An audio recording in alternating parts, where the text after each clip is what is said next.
हजरात गिरामी कदर, मेरे बाप मेरे लिए काबिल एहतराम है, मेरी माँ मेरे लिए काबिल एहतराम है, मेरा दादा मेरा नाना मेरे लिए काबिल एहतराम है। लेकिन हजरात गिरामी कदर, सूरह लुकमान ने मुझे इस हकीकत को समझा दिया, सूरह इनकबूत ने मुझे इस बात को समझा दिया, कुरान के मुतअद्दिद मुकामात ने मुझे इस बात को समझा दिया कि जब मेरा बाप मुझे शिरक का हुक्म दे मैंने उसकी बात को नहीं मानना, जब मेरी माँ मुझे शिरक का हुक्म दे मैंने उसकी बात को नहीं मानना, जब मेरे वालिदैन मुझे इताअत इलाही से हटने का हुक्म दे मैंने उनकी बात को नहीं मानना। मैंने बाप की हर बात को मानना है जब तक वो अल्लाह रसूल की बात से मुताबिकत रखती है।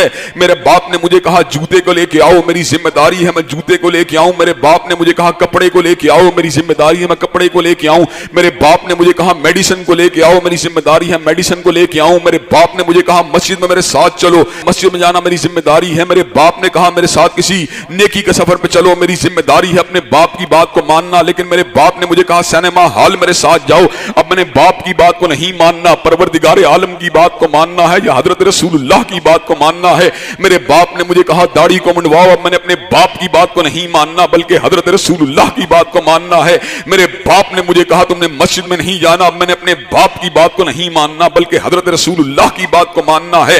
हजरत गिरामी के अंदर बाप वाजिबुल इताअत तो हो सकता है लेकिन उस वक्त होगा जब उसकी बात हजरत रसूलुल्लाह की बात से मुताबिकत रखेगी। जब मेरे बाबा की बात हजरत रसूलुल्लाह की बात से हम नहीं रहेगी फिर मेरे बाप की बात जो है वाजिबुल इताअत भी नहीं रहेगी। मेरा बाप जो है वो मेरे लिए उसका अमर को मानना जरूरी भी नहीं रहेगा। बेटी का काम माँ की हिमायत करना, माँ के साथ चलना, माँ के कामों में साथ देना। माँ ने कहा हंडिया को पकाओ, बेटी की जिम्मेदारी हंडिया को पकाए। माँ ने कहा मेरे साथ जो है मदरसे में चलो, बेटी की जिम्मेदारी है मदरसे में चले। माँ ने कहा बेटी कुरान पढ़ो, बेटी की जिम्मेदारी है कुरान मजीद को पढ़े। माँ ने कहा बेटी छोटे बच्चों को पढ़ाओ, छोटे बच्चों को पढ़ाना बेटी की जिम्मेदारी है।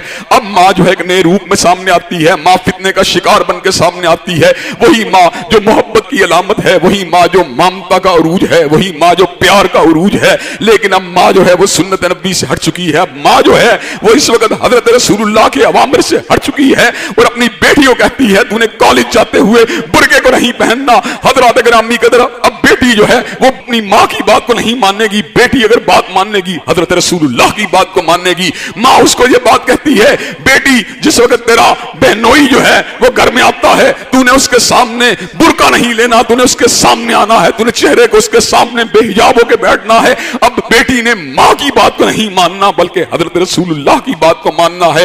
हजरत गिरामी कदर, ये बाप के अवामिर का दायरेकार, ये माँ के अवामिर का दायरेकार, ये शोहर के अवामिर का दायरेकार, ये बिल्कुल वादे हकीकतें हैं। इनके अंदर टेम्परिंग करने की, इनके अंदर कमी बेशी करने की और इनके फरामीन को और इनके अवामिर को हजरत रसूलुल्लाह के फरामीन वादहा के पर फोकियत देने की ना कोई रूम है ना कोई गुंजाइश है।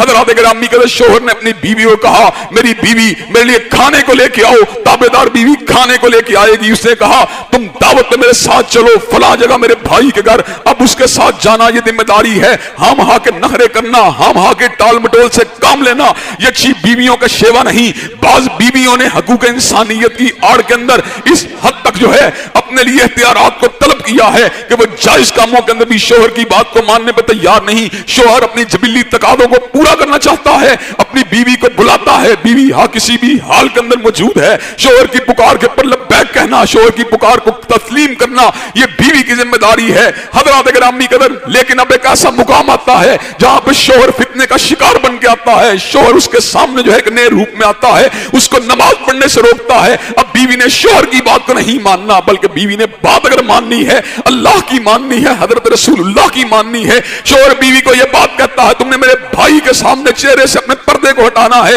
हजरत गिरामी कदर, बीवी ने शोहर की बात को नहीं मानना बल्कि हजरत रसूलुल्लाह की इत्तिबा को करना है।